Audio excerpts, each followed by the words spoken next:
The world has completely been turned on its head this year, but how has South Africa's international relations actually managed during these COVID-19 times?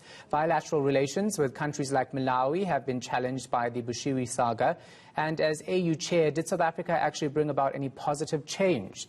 Let's find out. Khayelihle Khumalo spoke to the International Relations Minister, Naledi Pandor. He joins us live. So obviously the issue of COVID-19 and that vaccine is a big one, Kaya. Is South Africa seeking procurement abroad? Well, precisely, Shahan. That's a very key issue. And the Minister says South Africa is really working hard in terms of making sure that equitable access becomes a reality. We know that there are fears that the richer nation may be holding with the virus, with the vaccine, in fact, but also just in terms of making sure that poorer nation, as part of the WHO COVAX facility, they do access the vaccine. So the Minister says it remains a preoccupation, Shahan. So let's just take a listen to her elaborating further.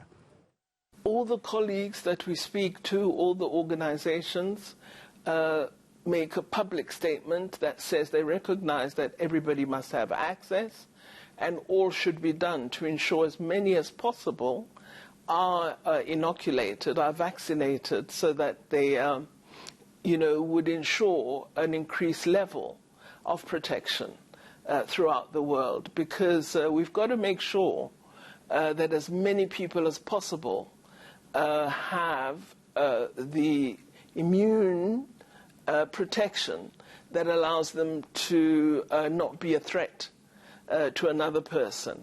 So all countries, United Nations, multilateral organizations, the European Union, my colleagues in the Netherlands, Netherlands is entering lockdown today, all of us in our telecons have agreed it must be a public good. If it's not, those who don't get it are a threat, even to those who may have had access.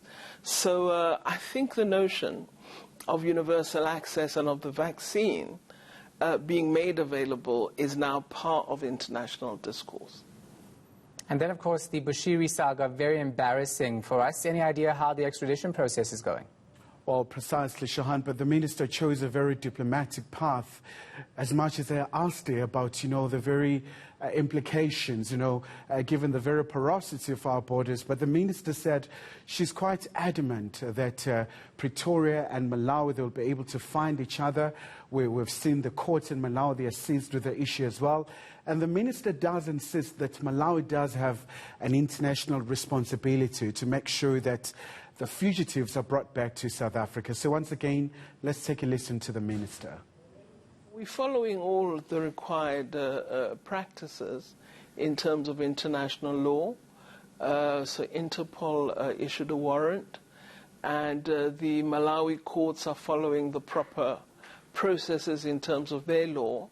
But international law requires them to release the fugitive into our custody. And we're hoping that the extradition request that South Africa has properly put forward will be acted upon in a positive response by the judicial sector of Malawi. So what about the insecurity in Mozambique? What's the Minister saying about that? That's a very massive issue, Shahan, especially because SADC region for the longest time has always been rated as a very stable region in the continent. So the Minister says they are really concerned about the situation on the ground in Cabo Delgado in Mozambique. But we do understand that there was a meeting by the SADC Troika where President Ramaphosa attended a meeting in Mozambique. So where once again they were trying to find a solution, because now the concern in this regard is the Mozambican authorities must identify the form of assistance that they require. So at this point in time, they still need to make a clarification to that effect. But the Minister certainly does indicate that any threats in the region, especially terrorism, this is a very big issue in the continent. It does pose a threat to South Africa's stability. So they're willing to offer assistance in any way possible. So, but, Mozambican must give a cue what kind of assistance they require.